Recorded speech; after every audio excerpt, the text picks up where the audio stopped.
नमस्कार मित्रांनो, आजचा मराठीचा आपला महत्त्वाचा व्हिडिओ आहे उभयनवी अव्यय. उभयनवी अव्यय हा मराठी व्याकरणातला एक महत्त्वाचा व्हिडिओ. तो का तर त्याच्यावर दोन प्रकारे प्रश्न येतात.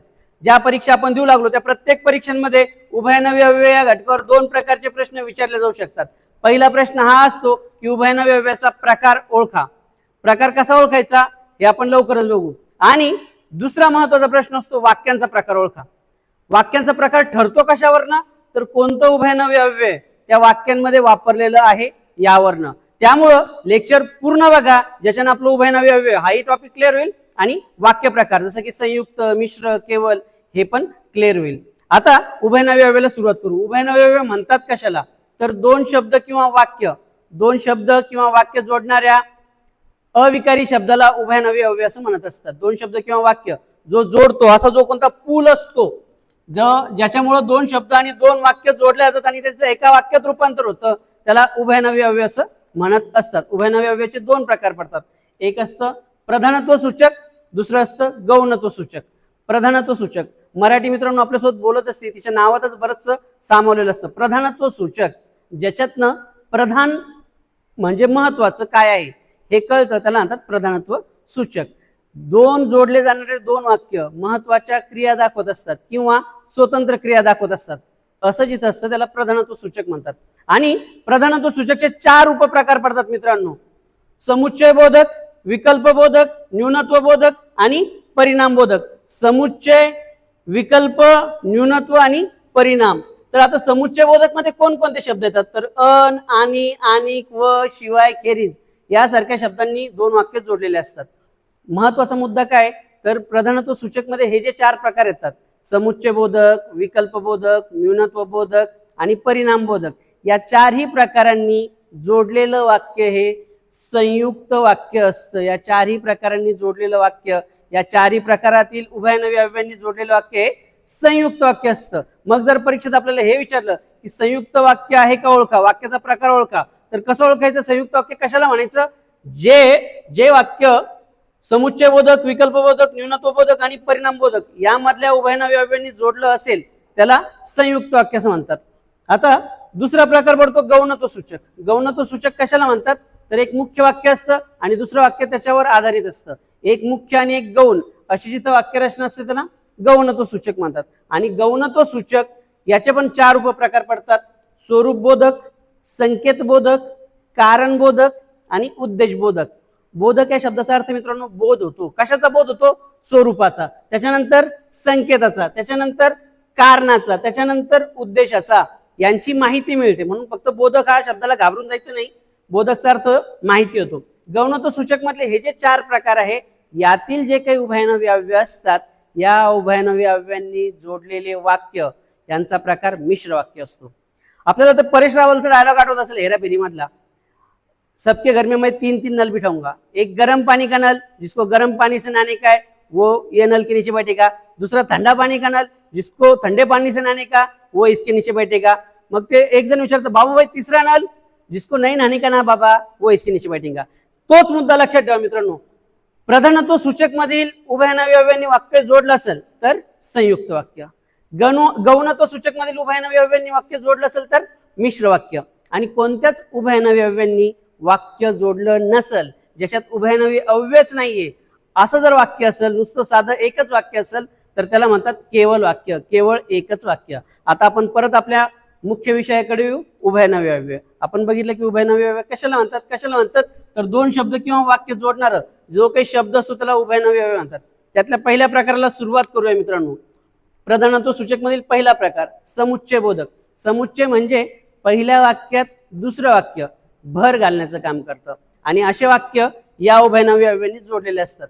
मग रनिंग नोट्स बनवत चला म्हणजे आपल्याला नक्कीच फायदा होईल. समुच्चय बोधक मध्ये लिहा अन आणि आणिक, अन आणि आणिक, व, शिवाय, खेरीज यासारख्या शब्दांनी दोन मुख्य वाक्य जोडले असतील तर त्याला समुच्चय बोधक म्हणतात. अन आणि आणिक, व, म्हणून यासारख्या शब्दांनी दोन मुख्य वाक्य जोडले असतील आणि जोडल्या जाणाऱ्या दोन्ही वाक्यांमध्ये पहिल्या वाक्यात दुसरं वाक्य भर घालायचं काम करत असेल, काहीतरी ऍडिशनल माहिती द्यायचं काम करत असेल तर त्याला म्हणतात समुच्चय बोधक. दोन वाक्यांचा समुच्चय साधलेला असतो आणि लक्ष द्यायचं या शब्दांवर. हे शब्द वाक्यात दिसले, अन, आणि, शिवाय, म्हणून, व हे शब्द जर वाक्यात दिसले तर त्यांना हायलाइट करायचं, त्यांना टार्गेट करायचं. त्याच्यावरनं पहिला प्रकार ठरतो समुच्चय बोधक. आता यांचे आपण मिक्स उदाहरणं घेऊया जे तुम्हाला ओळखायला लावू. तेव्हापर्यंत आपण दुसऱ्या प्रकाराचा विचार करूया, विकल्प बोधक. विकल्प म्हणजे काय? पर्याय असतो. हे किंवा ते अशी जिथं पर्यायी भूमिका असते त्याला विकल्प बोधक म्हणतात. मग विकल्प बोधक असण्यासाठी पर्याय देणं गरजेचं आहे. आता विकल्प बोधक समोर रनिंग नोट्स काढताना लिहून घ्या. वा किंवा अथवा, वा किंवा अथवा, अगर नाही तर, आणि आयएमपी आहे की. वा किंवा अथवा, अगर नाही तर की यासारख्या शब्दांनी जोडल्या जाणाऱ्या दोन वाक्यांमध्ये पर्याय दिलेला असेल, विकल्प दिलेला असेल किंवा वैकल्पिक वाक्य असतील तर त्याला म्हणतात विकल्प बोधक. विकल्प बोधक मध्ये कसं असतं, हे का ते असं पर्यायी वाक्य रचना असते. जसं की तू चहा घेणार की कॉफी, हे करणार की ते करणार यासारखं पर्यायी वाक्य रचना असेल आणि या उभयनवी अव्ययांनी जर वाक्य जोडून पर्याय दिलेले असतील तर त्याला म्हणतात विकल्प बोधक. जिथं उभयनवी अव्ययांनी वाक्यांमध्ये पर्याय देण्याचं काम होतं त्याला म्हणतात विकल्प बोधक. तिसरा प्रकार आहे मित्रांनो न्यूनत्व बोधक. न्यूनत्व या शब्दाचा अर्थ काय? कमीपणा. मग वाक्यामध्ये काहीतरी कमीपणा सांगितलेला असतो. वाक्यामध्ये उभयनवी अव्ययानंतर काहीतरी कमीपणा, काहीतरी उणीव, काहीतरी खंत सांगितलेलं असतं. कभी खुशी कभी गम यासारखं एकाच वाक्यात आनंद आणि दुःख याची भावना असते. उदाहरणार्थ, आजामेला पण नातू झाला. आता आजामेला याचं दुःख मांडायचं की नातू झाला याचे पेढे वाटायचे या संभ्रमात असतं. एकाच वाक्यामध्ये सुख आणि दुःख, ऊन आणि सावली अशी रचना सांगितलेली असते. त्याला म्हणायचं न्यूनत्व बोधक. जोडल्या जाणाऱ्या दुसऱ्या वाक्यामध्ये काहीतरी उणीव, काहीतरी कमीपणा आहे असं जर सांगितलेलं असेल तर त्याला न्यूनत्व बोधक म्हणतात. न्यूनत्व बोधक मध्ये कोणकोणते शब्द उभयनवी अव्ययाचं काम करतात तर पण, परी, परंतु, बाकी यासारख्या शब्दांनी जोडल्या जाणाऱ्या दोन वाक्यांमध्ये काहीतरी उणीव, कमतरता, कमीपणा आहे, आनंद आणि दुःखाची विरोधी भावना आहे असं विरोधी भावना असेल तर त्याला न्यूनत्व बोधक किंवा विरोधदर्शक उभयनवी अव्यय असंही म्हणत असतात. पुढचा प्रकार आहे मित्रांनो परिणाम बोधक. परिणाम बोधक कसं ओळखायचं? परीक्षेमध्ये आपल्याला ओळखायचं असतं. पर्याय दिलेले असतात, उत्तर दिलेले असतात. त्या चार पर्यायांपैकी कशात ना कशात उत्तर असतं. पर्याय बोधक कसं ओळखायचं तर म्हणून, सबब, यास्तव, तस्मात, अतएव. म्हणून, सबब, यास्तव, तस्मात, अतएव यासारख्या शब्दांनी जोडल्या जाणाऱ्या दुसऱ्या वाक्यामध्ये पहिल्या वाक्यातील कृतीचा परिणाम सांगितलेला असतो. म्हणून बऱ्याचदा, बहुधा पहिलं वाक्य हे भूतकाळी असतं. आता पहिलं वाक्य भूतकाळी असतं त्याच्यानंतर उभयनवी अव्यय आलेलं असतं. म्हणजे अशी रचना कशी असते? पहिलं वाक्य भूतकाळी प्लस उभयनवी अव्यय. कोणकोणते उभयनवी अव्यय तर म्हणून, सबब यासारखे उभयान्वयी, म्हणून, सबब, तस्मात, अतएव यासारखे उभयनवी अव्यय असते आणि त्याचा परिणाम दुसऱ्या वाक्यांमध्ये दाखवलेला असतो. जिथं अशी रचना असते की पहिलं वाक्य भूतकाळी असतं, पहिल्या वाक्यात काहीतरी कृती सांगितलेली असते आणि त्या कृतीचा परिणाम उभयनवी अव्ययानंतर येणाऱ्या घटकात सांगितलेला असतो. त्याला म्हणतात परिणाम बोधक. मग आता पहिलं वाक्य भूतकाळी आहे हे कोणी सांगायचं आपल्याला? परीक्षेत असं लिहून देणार आहे का की यार तू माझी सून आहे, तू माझा जावई आहे, मग पहिलं वाक्य भूतकाळी, बरं आता ओळख याचा प्रकार काय? तर असं नाही मित्रांनो. भूतकाळी हे कसं ओळखायचं तर क्रियापदाच्या शेवटी काय प्रत्यय लागले हे बघायचं. जर क्रियापदाच्या शेवटी लालिलेले हे प्रत्यय लागलेले असतील, कोणते? ओय लाले, लालिलेले. जर क्रियापदाच्या शेवटी बरोबर लालिलेले हे प्रत्यय असेल तर वाक्य भूतकाळी असतं. आणि आणखी पण आपल्याला काळ बघायला अडचण होत असेल, काळ ओळखता येत नसेल तर आपल्या युट्यूब चॅनलवर जा, तिथं काळ कसे ओळखायचे हे अगदी सोप्या पद्धतीत सांगितलेलं आहे ते बघा. म्हणजे पहिलं वाक्य भूतकाळी कसं असतं, कसं ओळखायचं हे आपल्याला समजेल. आपण प्रधानत्व सूचकच्या चारही प्रकारांचा विचार केला. पहिला प्रकार होता समुच्चय बोधक. समुच्चय बोधक मध्ये काय असतं परत सांगतो. अन, आणि, व यासारख्या शब्दांनी दोन वाक्य जोडलेले असतात. पहिल्यात दुसरं वाक्य भर घालायचं काम करतं. दुसरा प्रकार विकल्प बोधक. विकल्प म्हणजे काय? पर्याय दिलेला असतो. हे का ते, मामाची पोरगी की जी आवडती ती यासारखं पर्यायी वाक्य रचना जर वा किंवा अथवा, अगर नाही तर, की यासारख्या शब्दांनी दोन वाक्य जोडले आणि त्यांच्यामध्ये जर पर्याय दिलेले असतील मित्रांनो तर त्याला म्हणतात विकल्प बोधक. न्यूनत्वबोधक, त्याचं दुसरं नाव आहे विरोधदर्शक. न्यूनत्वबोधक कशाला म्हणतात? वाक्यांमध्ये काहीतरी उणीव असते, काहीतरी कमतरता असते आणि एकाच वाक्यात दोन विरुद्ध टोकाच्या भावना सांगितलेल्या असतात, कभी खुशी कभी गम अशी रचना दिलेली असते. त्यानंतर आहे मित्रांनो परिणामबोधक. परिणामबोधक मध्ये काय असतं तर पहिलं वाक्यात काहीतरी कृती सांगितलेली असते आणि त्या कृतीचा परिणाम दुसऱ्या वाक्यात दाखवलेला असतो आणि मध्ये उभयनवी अव्ययाचे काम करणारे शब्द असतात. ते शब्द कोणते? म्हणून, सबब, यास्तव, तस्मात, अतएव. की हा शब्द बऱ्याच ठिकाणी येतो, तो परिणाम बोधक मध्ये पण येत असतो. आता गौणत्व सूचक बघू. परत सांगतो, लेक्चरला थांबून राहा. यानंतर आपण मिक्स मध्ये उदाहरणं बघणार आहोत. त्याचं कारण असं आहे की मिक्स मध्ये उदाहरणं बघितले तर आपल्याला कळेल की आपल्याला कुठपर्यंत जायचंय. आता आपण बघतोय गौणत्व सूचक. आणखी एक महत्वाची सूचना तुमच्यासाठी मित्रांनो, माझा नंबर इथं लिहून देतोय. या नंबरचा उपयोग आपण एक व्हॉट्सअप ग्रुप करणार आहे, ज्याच्यावर आपण ऑनलाईन लेक्चर लवकरच सुरू करतोय. याचं नोटिफिकेशन, या संदर्भातली माहिती आणि तुमच्या मनात काही समस्या असल्या तर त्या समस्या तुम्ही मला या नंबरवर विचारू शकता. व्हॉट्सअप नंबर आहे 7249830943. नंबर सेव्ह करून घ्या. नंबर परत सांगतो 7249830943. हा नंबर सेव्ह करा. आपण व्हॉट्सअपवर चर्चा करूया. याला नंबर सेव्ह लक्षात ठेवा. फ्री मध्ये ऑनलाईन सिरीज आपण सुरू करतोय 1 ते 30 दिवसात. आता आपण प्रधानत्व सूचक बघितलं. आता आपल्याला बघायचं मित्रांनो गौणत्व सूचक. गौणत्व सूचकने जोडलेले वाक्य हे मिश्र वाक्य असतात आणि याच्यात कोणकोणते प्रकार पडतात याचा आपण विचार करत होतो. गौणत्व सूचक मध्ये पहिले येतं स्वरूप बोधक. स्वरूप म्हणजे काय तर स्वरूप म्हणजे माहिती देणे, स्पष्टीकरण देणे. मग गौणत्व सूचक मधला पहिला प्रकार स्वरूप बोधक. याच्या समोर रनिंग नोट्स काढताना लिहायचे म्हणून, म्हणजे, जे, की. म्हणून, म्हणजे, जे, की यासारख्या उभयनवी अव्ययाने जोडल्या जाणाऱ्या दुसऱ्या वाक्यामध्ये पहिल्या वाक्यातील महत्वाच्या भागाची माहिती दुसऱ्या वाक्यात दिलेली असते. पहिल्या भागात काय सांगितलेलं आहे याचं स्वरूप दुसऱ्या भागात सांगितलेलं असतं. उदाहरणार्थ शिवाजी म्हणून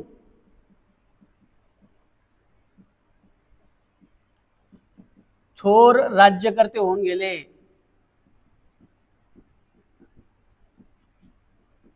शिवाजी महाराज काय आहेत? शिवाजी महाराज काय आहेत याची माहिती म्हणून या उभयनवी अव्ययानंतर दिलेली आहे. वाक्यातील पहिल्या भागात काय सांगितलेलं आहे त्याची माहिती, त्याचं स्पष्टीकरण, त्याचा खुलासा, त्याचा दाखला वाक्यात उभयनवी अव्ययानंतर जर दिलेला असेल तर त्याला म्हणतात स्वरूप बोधक. स्वरूप बोधक मध्ये काय असतं? शिवाजी महाराज कोण होते याची माहिती जर उभयनवी अव्ययानंतर दिलेली असेल तर त्याला स्वरूप बोधक असं म्हणतात. दुसरं उदाहरण बघूया. 1 रुपया. 1 रुपया म्हणजे 100 पैसे. 1 रुपया काय आहे?